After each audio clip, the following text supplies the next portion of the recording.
آج کا موضوع ہے کہ نبی کریم صلی اللہ علیہ وسلم پر وحی کن طریقوں سے نازل ہوتی تھی۔ تو نبی کریم صلی اللہ علیہ وسلم پر وحی مختلف طریقوں سے نازل ہوتی تھی۔ ان میں سے ایک یہ ہے کہ براہ راست وحی کا نازل ہونا، جس طرح کہ نبی کریم صلی اللہ علیہ وسلم معراج کی رات تشریف لے گئے اور رب کائنات سے ملاقات کی، اور اس ملاقات کے درمیان جو گفتگو ہوئی، یعنی رب کائنات نے اپنے پیغمبر سے جو ہم کلام ہوئے وہ بغیر کسی واسطہ کے تھا، درمیان میں کوئی واسطہ نہیں تھا، جس طرح کہ قرآن مجید سورۃ نجم میں ہے فَأَوْحَى إِلَىٰ عَبْدِهِ مَا أَوْحَىٰ، بس وحی کی اپنے بندے کی طرف ما اوحا، جو وحی کی۔ علماء نے لکھا ہے کہ اس دوران جو رب کائنات نے اپنے پیغمبر سے باتیں کی، گفتگو کی، وہ بڑی راز و نیاز کی باتیں تھی، تو براہ راست بھی رب کائنات نے اپنے پیغمبر پر وحی نازل کی۔ اور دوسری صورت کیا ہے؟ فرشتہ کے ذریعے سے وحی کا نازل ہونا۔ اس طریقہ سے بھی کیا ہے؟ نبی کریم صلی اللہ علیہ وسلم پر وحی نازل ہوئی۔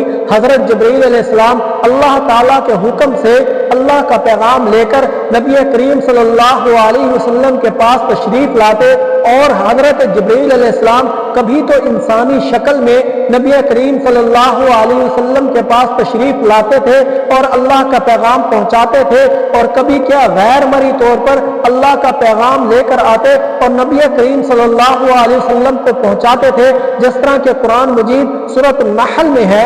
رب کائنات فرماتے ہیں قُلْ نَزَّلَهُ رُوحُ الْقُدُسِ مِنْ رَبِّكَ، آپ کہہ دیجئے کہ اسے رب کائنات کی طرف سے روح القدس نے آپ پر کیا نازل کیا ہے، حق کے ساتھ، سچ کے ساتھ۔ تو اس طرح پر اس طریقے سے بھی نبی کریم صلی اللہ علیہ وسلم پر وحی نازل ہوتی تھی۔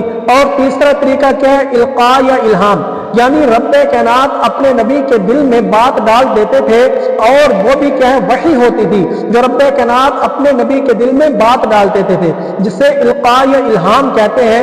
جس طرح کہ حدیث قدسی ہے، نبی کریم صلی اللہ علیہ وسلم نے فرمایا ان روح القدس نفث فی روعی ان نفسا لن تموت حتی تستکمل رزقها واجلها، کہ بے شک روح القدس نے میرے دل میں یہ بات ڈال دی ہے کہ کوئی بھی نفس اس وقت تک نہیں مرے گا، کوئی بھی جان اس وقت تک نہیں مرے گی جب تک کہ وہ اپنا رزق اور عمر مکمل نہ کر لے۔ تو اس طریقہ سے بھی کیا ہے؟ یہ بھی ایک طریقہ ہے وحی کے نازل ہونے کا، کیونکہ رب کائنات نے اپنے نبی کے دل میں بات ڈال دی، تو کیا یہ بھی ایک وحی ہے۔ اور چوتھا طریقہ کیا ہے؟ خواب کے ذریعہ سے وحی۔ ابتدائے ایام میں جب نبی کریم صلی اللہ علیہ وسلم کو نبوت ملی، تو اس وقت کیا آپ صلی اللہ علیہ وسلم کو سچے خواب آتے تھے، اور انبیاء کا جو بھی خواب ہوتا ہے، نبی کا جو خواب ہوتا ہے وہ حق اور سچ ہوتا ہے۔ نبی کریم صلی اللہ علیہ وسلم جو خواب دیکھتے وہ روز روشن کی طرح عیاں ہوتا تھا۔ کتاب التعبیر بخاری شریف میں ہے، کتاب التعبیر میں اول ما بدی به رسول اللہ صلی اللہ علیہ وسلم من الوحی الرؤیا الصادقۃ فی النوم، یعنی کہ ابتدائے نبوت کے دنوں میں وحی خواب کے ذریعے سے آیا کرتی تھی۔ اور اس کے بعد کیا ہے؟ سلسلۃ الجرس۔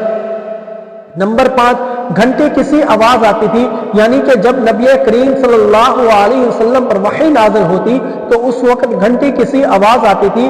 حضرت عائشہ رضی اللہ تعالی عنہا فرماتی ہیں کہ نبی کریم صلی اللہ علیہ وسلم نے فرمایا وَأَشَدُّهُ عَلَيَّ أَن يَأْتِيَنِي فِي مِثْلِ سَلْسَلَةِ الْجَرَسِ، اور یہ جو وحی ہوتی تھی سلسلۃ الجرس یعنی گھنٹی کسی کی آواز آنا، یہ بہت سخت ہوتی تھی۔ اور چھٹا طریقہ کیا تھا؟ حجاب کے پیچھے سے کلام کرنا۔ حجاب کے پیچھے سے جب کلام کیا رب کائنات نے، تو یہ بھی کیا وحی ہوتی تھی، جس طرح کہ حضرت موسیٰ علیہ السلام کوہ طور پر رب کائنات سے ہم کلام ہونے کے لیے جاتے تھے، یہ بھی کیا ہے؟ وحی کے نازل ہونے کا ایک طریقہ ہے۔